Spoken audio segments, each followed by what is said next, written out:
பகுஜன் சமாஜ் கட்சியின் முன்னாள் மாநில தலைவர் ஆம்ஸ்ட்ராங் வெட்டி கொல்லப்பட்ட சம்பவத்தில் போலீசார் 30 பேர் மீது குற்றப்பத்திரிகையை தாக்கல் செய்துள்ளனர்.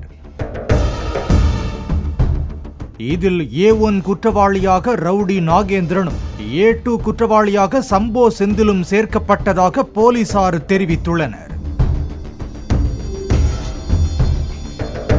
இந்நிலையில் ஆம்ஸ்ட்ராங்கிற்கும் சம்போ செந்திலுக்கும் 20 வருடங்களுக்கு முன்பாகவே பகை இருந்து வந்தது தெரிய வந்துள்ளது. 2002ஆம் ஆண்டில் சம்போ செந்திலின் தந்தை தலைமைச் செயலக காலனி குடியிருப்பு பகுதியில் ஒரு இடத்தை வாங்கியதாக கூறப்படுகிறது. இதனைத் தொடர்ந்து ஆம்ஸ்ட்ராங்கின் ஆதரவாளர்கள் சிலர் அருகில் உள்ள இடத்தையும் சம்போ செந்திலின் தந்தை ஆக்கிரமித்து விட்டதாகவும், அது எங்களுடைய இடம் என வீட்டிற்குள் அமர்ந்து கட்ட பஞ்சாயத்து செய்ததாகவும் கூறப்படுகிறது.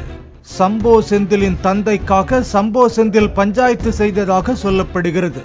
மேலும் 30 லட்சம் கொடுத்தால்தான் போவோம் என ஆம்ஸ்ட்ராங்கின் ஆதரவாளர்கள் தகராறு செய்ததாகவும், இறுதியில் சம்போ செந்தில் 12 லட்சம் கொடுத்ததாகவும் கூறப்படுகிறது. இதனை மனதில் வைத்துக் கொண்ட சம்போ செந்தில் ஆம்ஸ்ட்ராங்கை கொலை செய்ய தன் பங்கிற்கு 4 லட்சம் வழங்கியதாகவும் போலீசார் தரப்பில் கூறப்படுகிறது. 2002ஆம் ஆண்டிற்கு பிறகு வழக்கறிஞராக இருந்த சம்போ செந்தில் தண்டையார்பேட்டையில் கல்வெட்டு ரவி என்ற ரவுடி மீதான வழக்குகளுக்காக ஆஜராகி அவருடன் கரம் கோர்த்துள்ளார். பின்னர் சம்போ செந்திலுக்கு ரவுடிகளுடன் பழக்கம் ஏற்பட்டுள்ளது.